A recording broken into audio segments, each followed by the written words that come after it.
What's going on, people? We are Tottenham TV, back here for another predicted lineup. It's Brighton at the Tottenham Hotspur Stadium, 8 p.m. kickoff, FA Cup 4th round in a big game. Antonio Conte has been speaking in his press conference, didn't actually mention any team news in his press conference, but it's come to light that there is some team news to talk about, and let's get into it. So Antonio Conte has confirmed that Ollie Skip has picked up a groin injury, so he's going to be unavailable for tomorrow's game.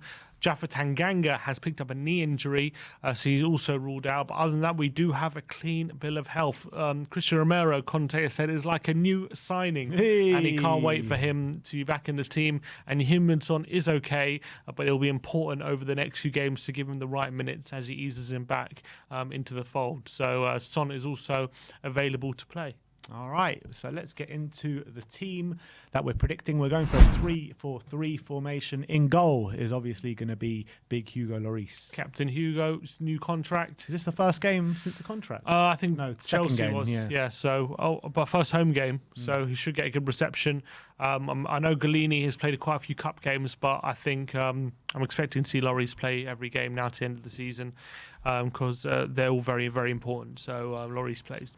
Yeah, so Lloris in goal, right wing back, toss up between Emerson, Doherty, and also Kulusevski, which Conte said he could be used at right wing back, but we're going to go for Emerson, aren't we? Yeah, Emerson Royale for us gets the pick, although Doherty did play last time out against Chelsea and also impressed in the second half against Leicester. We're thinking, again, against a tricky customer like Cucurella, I think it's going to be important we have Emerson over on the right-hand side being defensively solid. We did play 4 at the back last time out, but we're thinking we're going to go back to the 3 at the back against Brighton. So Emerson at right wing back. Yeah, so Emerson right wing back, right centre back. Here's our new signing, Cuti Romero. Which will only be his 3rd game in total under Antonio Conte, having played against Vitesse and Everton. So I'm looking forward to having him back in the fold, back from injury. He's probably our most important defender, or you could argue, and the defender we've seen the least of. Anyway. Yeah, my highest quality. So I'm looking forward to having him back in the fold. He adds that proactivity to the squad and to the defence, which we don't have without him, and that aggression. So very important that we're back in, and I think he goes straight back in. Yeah. So Romero on the right, in the middle, Eric Dyer, who's having a great season. Let's be honest. He is, and in that central role, he provides that leadership next to Romero as well. So he obviously retains his place. On the left-hand side of the defence, we're going to stick with the ever-reliable Ben Davies, who's also, since Conte's come in, been really good in that role. And he's the only player who seems like a natural in that left centre-back role as well. So he's been in great form since Conte has been appointed. So Davies, for sure, retains his place at left centre-back.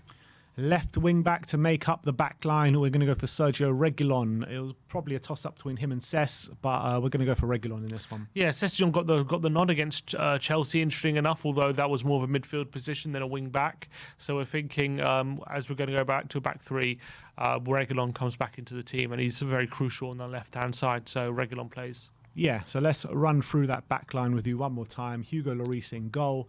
Emerson right wing back, Regulon left wing back, Davies on the left, Romero on the right, with Eric Dyer in the central position. Let's look at the double pivot now, and the first player we're going to talk about is the Viking, Pierre-Emile Højbjerg. Yeah, Mr. Reliable and Mr. Trusted under Antonio Conte. He seems to be the most trusted centre midfield option right now. Obviously, Bentancur's signed, but Conte's confirmed neither he nor Kulusevski are going to start in this game, although they are available to play.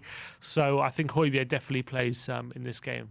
For sure. Yeah, so alongside him, we're going to go for Harry Winks, who's also had an upturn in form since Conte's come to the club. Yeah, and I think recently as well, he's been in good form. So I'm happy for him that he's starting to improve under Conte, and I've got no qualms about him starting this game. And have we seen much of Højbjerg and Winks together? Maybe a few times, maybe once or twice, but not on a consistent basis. Yeah, so I'm looking forward for that. Hopefully, that have some more progressive passing in that pivot as well.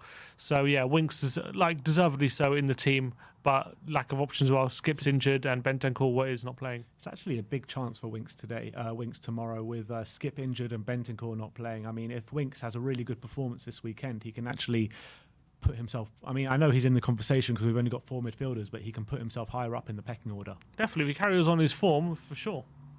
So that's Winks and Højbjerg in the middle. On the right, number 10 or right winger is going to be Lucas Mora.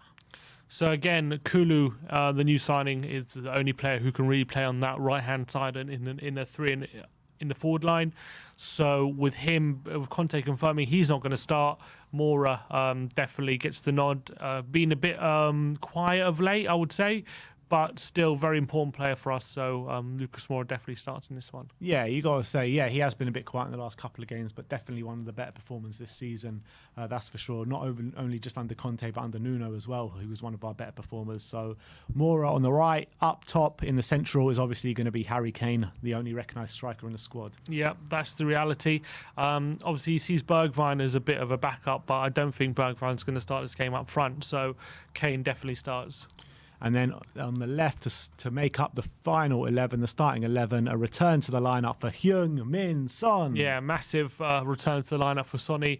He's been injured for a month. I think we coped well results-wise, but I did think we missed his presence in the forward line. Bergwijn wasn't able back up, and he's probably counted himself unlucky not to be starting in this game. But with Son back, I think we have to play him in against Brighton, and then maybe Bergwijn can get an opportunity on Wednesday.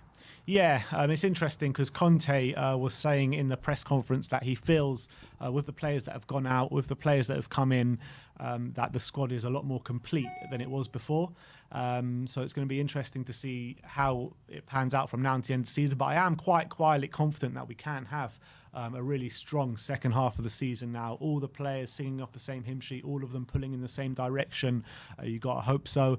And, you know, with the important players like Christian Romero and Heung-min Son coming back, it's going to be invaluable to us, isn't it? Yeah, and also what's good about having this period where Romero's been out and Son's been out, and to an extent, well, Skip was at Winks getting some game time as well, is that we have players now more confident we can use as backups. Sanchez had a very good run, so, you know, you're not as hesitant to put him in and rotate him if one of the centre-backs needs a rest. Same with Bergwijn. He's had a good run, so if one of Lucas or Kane or Son need a rest, you know, you're not as hesitant putting him in as you were before. And Session as well on the left-hand side, so that's very positive. The squad all of a sudden looking like it has a bit more depth to it. Yeah, definitely. You know, fringe players coming in doing really well.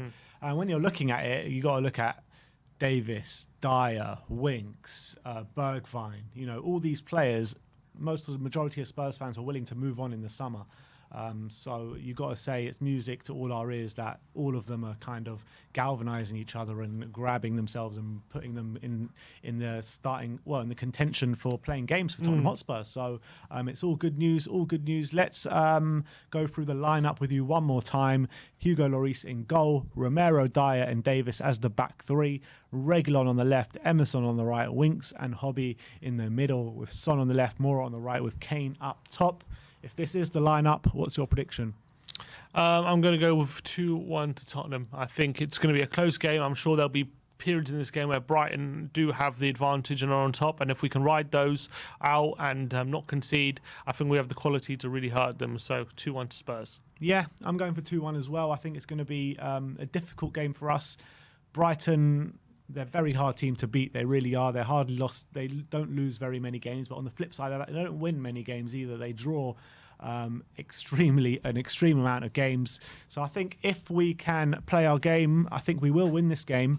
But it'll be very difficult. I imagine it'll be a very tightly fought encounter where maybe we might need to make some changes to finalise this game. And I think, you know, with players on the bench that can come on and change a game, Kulusevski, Steven Bergwijn, you know, these are trustworthy players, especially when you're looking at Steven Bergwijn and the kind of moments he's produced under Conte so far. The game against West Ham where he was man of the match, coming on against Leicester, playing really well and winning the game for us, 2 goals in the last minute. So you got players there on the bench who can really come on and make a difference. So I think we're going to win, and I think I'm going to go 2-1 with Kulusevski coming on and grabbing the winner at the end. So I'm going 2-1. My brother's going 2-1. I want to know your score predictions in the comment section below, and I want to know your predicted lineups in the comment section below as well.